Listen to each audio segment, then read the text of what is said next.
que non si ve. Awe mama no, makake no si obalo. Awe mama no, makake no si ve. Iwe mama no nia, makake o na si ve o. Wega mama o, la o uri mako. Imu ma bo me o e ka mo gbe u e ri mo bo me o e ka mo gbe u ni e ri mo me o to si o me ti ge e o na le e ri ma e o na le o e to gbe le e o na le o e ami ke na ye e o na le o e e ga le o mami o to be okay yeah come in ari wala wa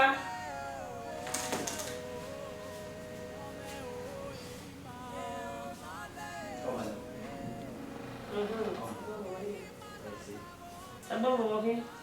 Madam pare ibeti. Owi yen gwale oga. Owi madam wo na yin kin. Ina hamana we wo back ime na madam wo wa. We are yin wo owe ni ati oga re we madam wo na yin kin.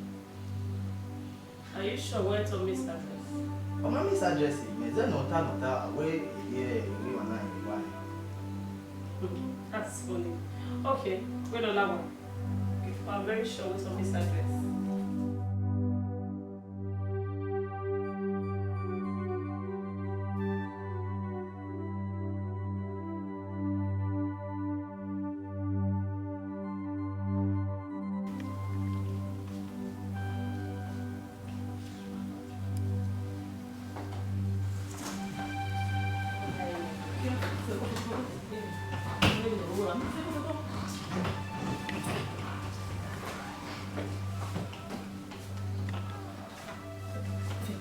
Sababo, it's enough. Sarah, what for it? What's the idea? Yes. Don't know anyone. My God. Oh, sir. Okay, but unfortunately, madam, you know Sakbaruwana, and he's my husband. So don't go. Amezelao. Laowa. We are tia obi maladi. Iya. When is it? Is it alone? Honey! Honey! Sweetheart. Please come. I never know the king. I was so.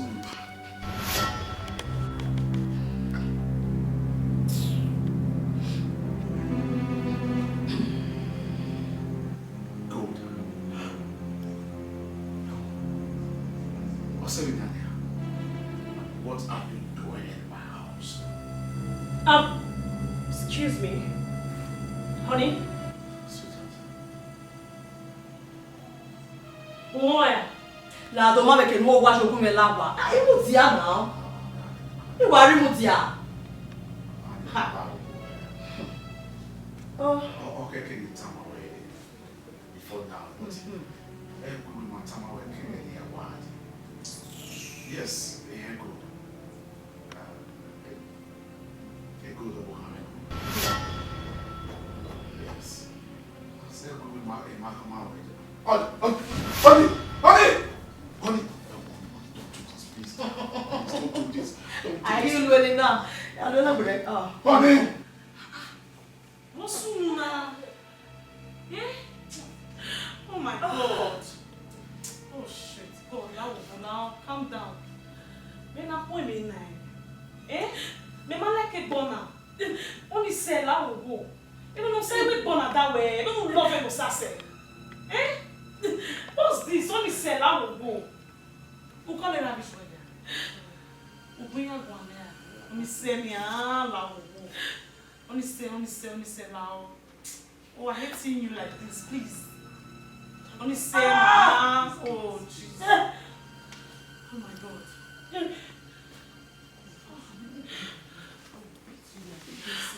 Listen. Now. It's okay, please. Please, calm down now. Eh? Oh God.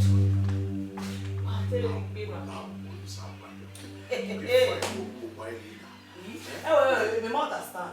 Oh, we here, but we get back. Then I ain't boy. Lave. E quando o wa win ati ewe. Degbe no mu e. Eku e debe mu gbe. Eh? Eku e debe mu gbe. Ewe mo wa. Lawa. We mo wa. Imunere. Magede nse. Imunere. Pa. Isho. Lawa. Lawa bedi. Japa.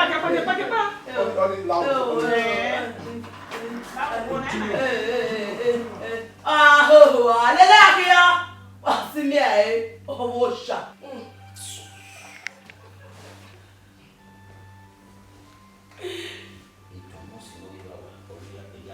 Baba. Oh, you didn't leave me now. Oh, you didn't leave me now, Baba.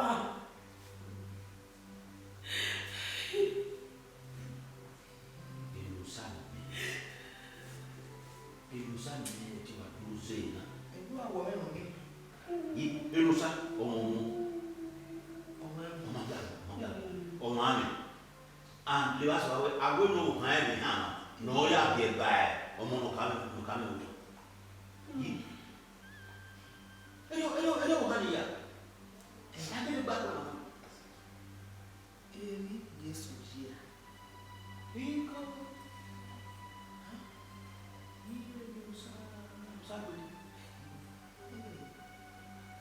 Oh my name is Zibi.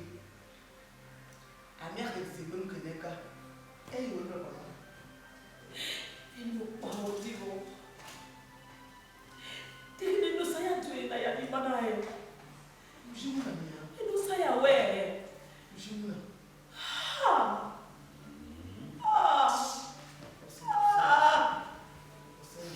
Hey!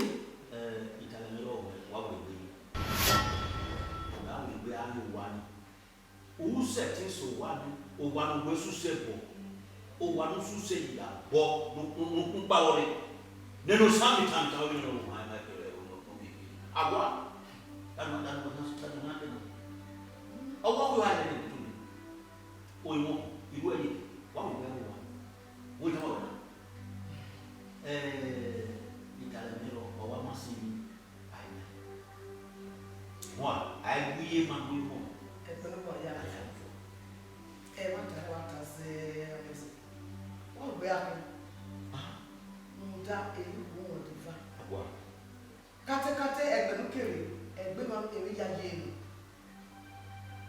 o wa mu ke pa o wi jaje ni wo gba ke ni ra ha wo e o lo pa o sa ti mo o sa o ni afe akwa agba mo gba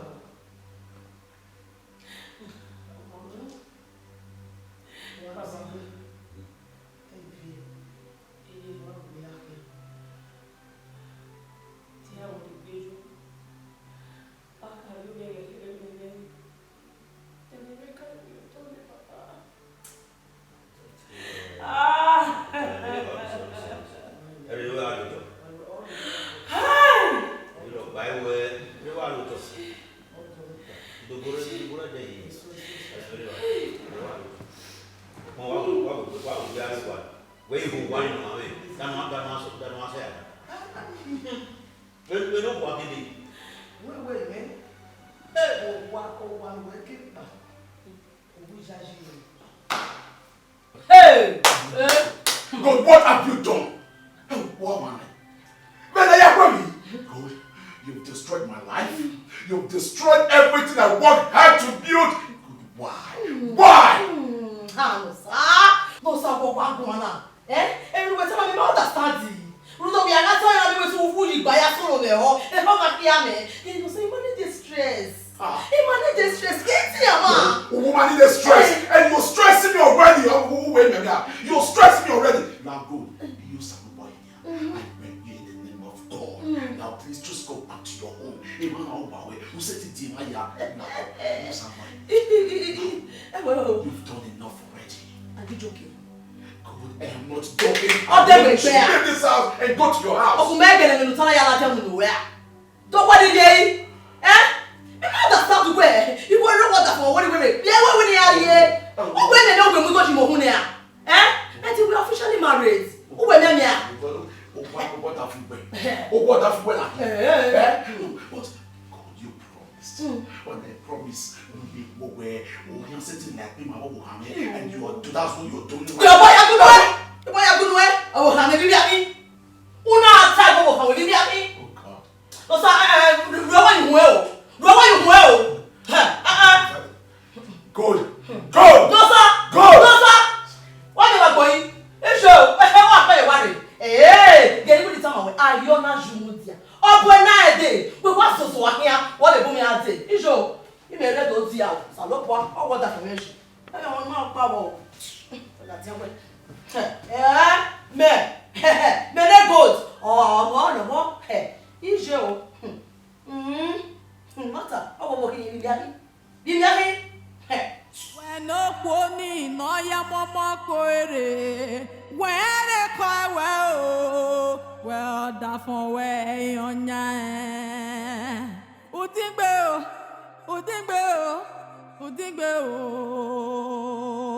Eoga Pegbeo, where my top there.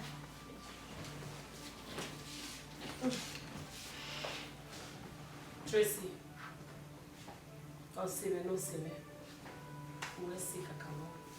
So about your dinner.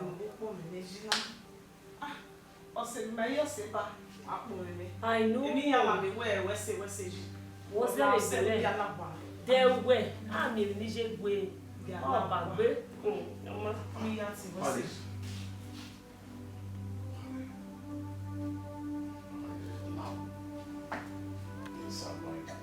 I've been working in doctor's house.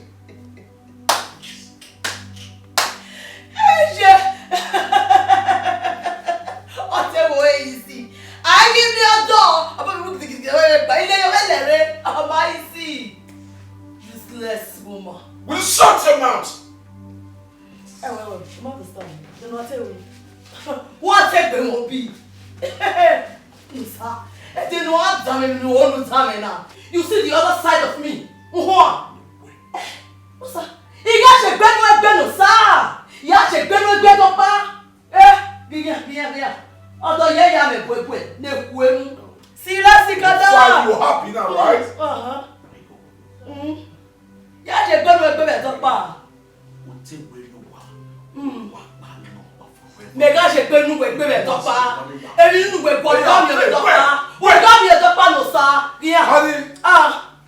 No. Although yeah, me boy. Nonsense.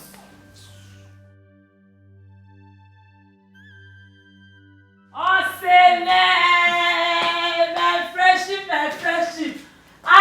Ganyo. Who know what you made for us? Just like that. Hey. Women don't want to share. I know. I have to get used to it, you know. It's very important. So, talking about that, order for web or just in there. Elvin, no sense now. When I put up, she not gold. What would they tell you, Magayo? I don't know where mother later watching. What you pay for your bad what? Ruta Emina Sana or Macawe. And one all wow was women right. No, I have pointed on Macawe. What? Oh, wonderful when I hear. Oh, wonderful. If we get them, what can go? What's up? Girl, one. Tracy. Now it's okay. Yeah, no one. If you have one, walk here, the women. Walk here. Where women who said, go, I got to go. I can't go. Here,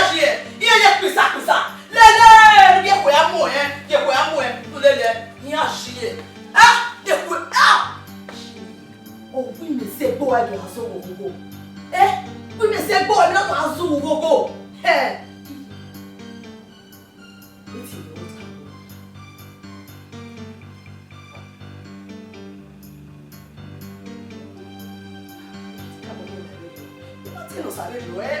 Okay, so happy.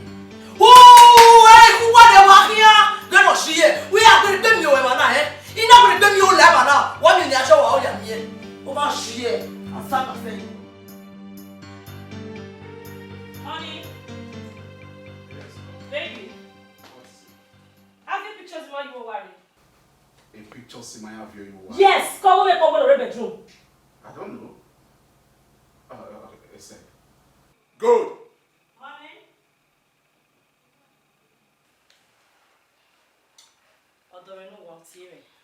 Yes, it's here. A picture see my own come in a real bedroom in my have you More viewing. Why? What will you TV your woman, Ivani, Abby? So, I want to pay if you're getting money. Who's everywhere we go in your home? Everywhere we go. Do you have a problem with that? No. But, hey, wait. Honey, hear me out, honey. 1 minute. Boy, you won't hear it. Yeah, the mission will go on. Don't worry, don't move one here. You shut him. Try. Hey, you told me try. Hey, damn way. Who's that? No, I'm damn way. Hey, no, sir. Any way. I am so one. Good way. No, sir. When you come up. Your days are numbered in this house. Oh, don't be. The mission will you, Mama. One completion. You want to be? Well, Mama. I what to rubbish. Oh, what to wear? You want the pictures here, but I don't have it. Mene, gold. Hey, I'm here something, you know. Rubbish. Oh, what hour? Where will I go away?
Ọ̀dà fún mi ló wà.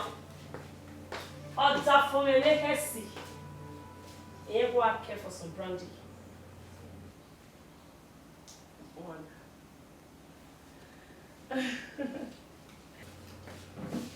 Where's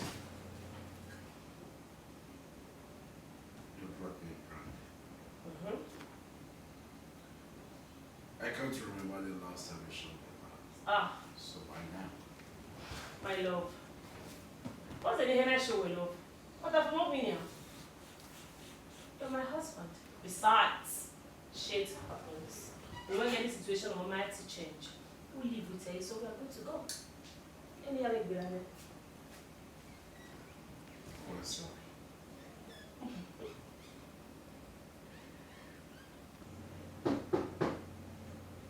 Are you the one? Oh, madam. Come on. Oh, yeah. A box by the gate.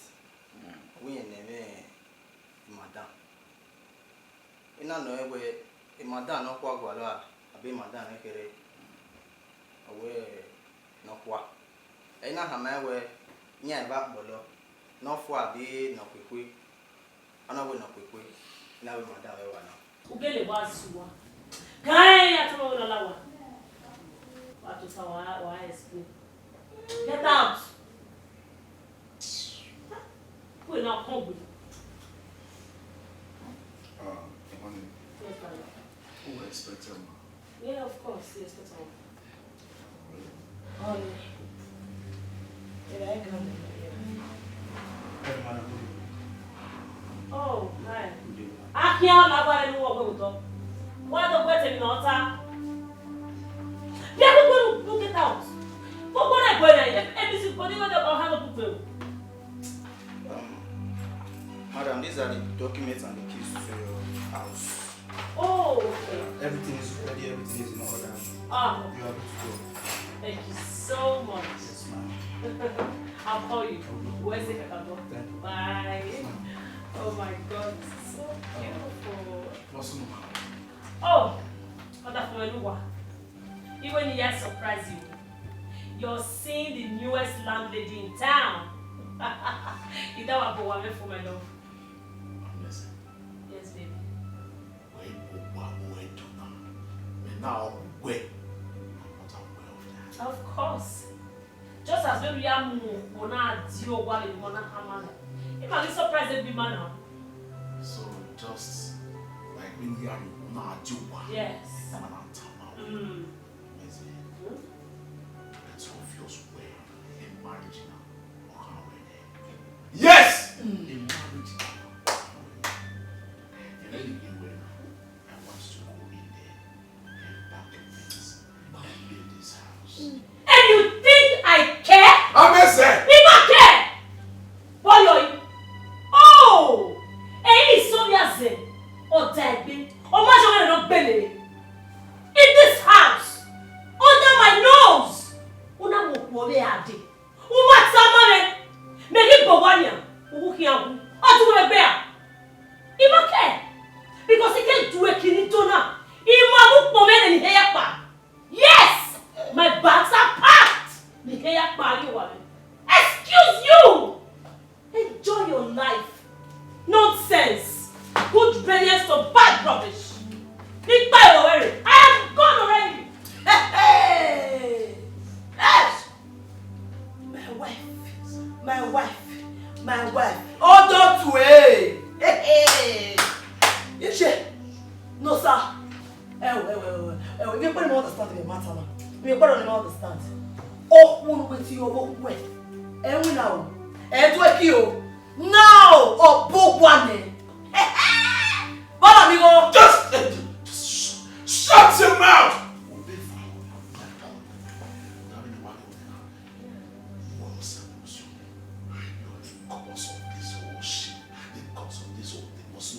But where? Oh, you understand. Then let's see, boy. Oh, no more time to see more. Oh, no more time to see more. I don't know. I saw they both of us built this house together. My mama, now, don't destroy me here. And you want this woman to just go away, to just walk away, and you live in peace in this house. No. Dear, mon chant. Let's go.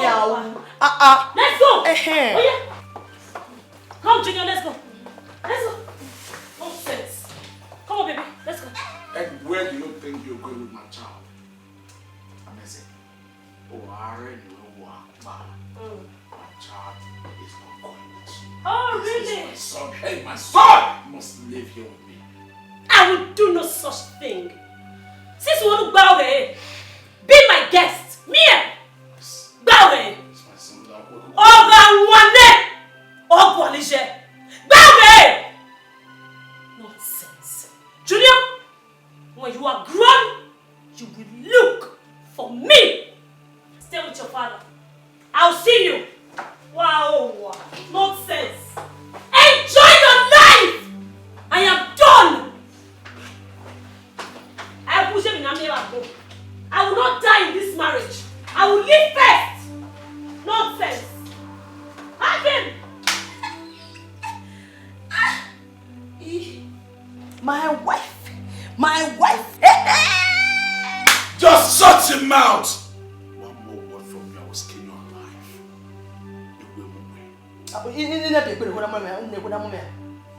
left your passion. To mama.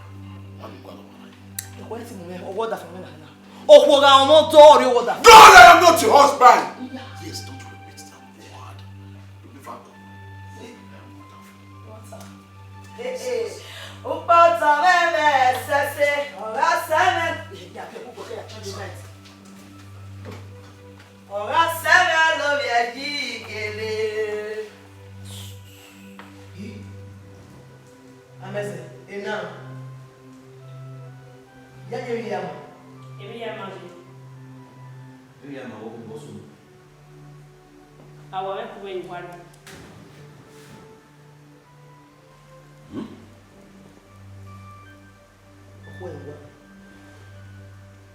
I'll win yourself where you want.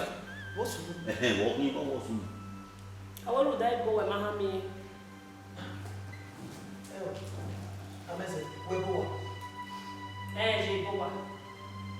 Ibowa. Imahama no die my no be lele. O se manahama. So who go in na ku wefa. Ona ku we mi wa. Eno sana ku mo mi wa. Ku bo mahama. Obo hana. Ni mana wa mu lelo a. E ka mi gbe fo na. Eno sa ka fi boyo mu. Eno sana wa miamie eri ya fe na wi. Baba. Ama fi pa ni du. Then on my eno sana mi tamita. Awana mimi anaona.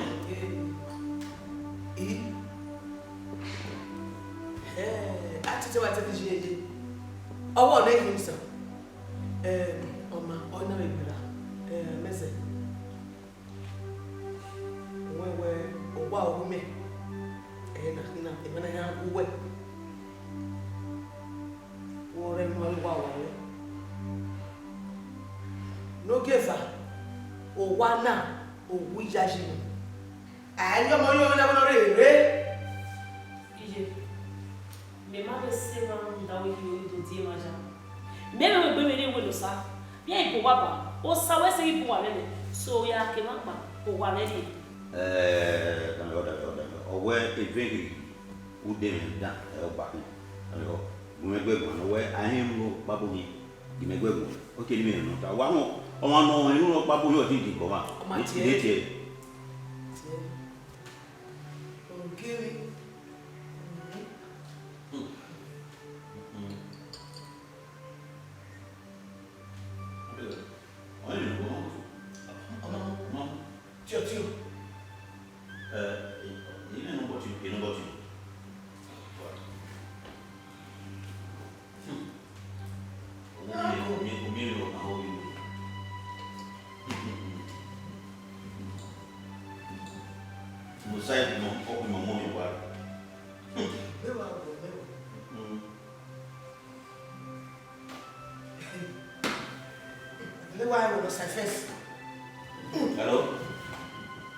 Hello? Meno. Ira meze, ni meno. Lari. Iwe ni gwe mwa.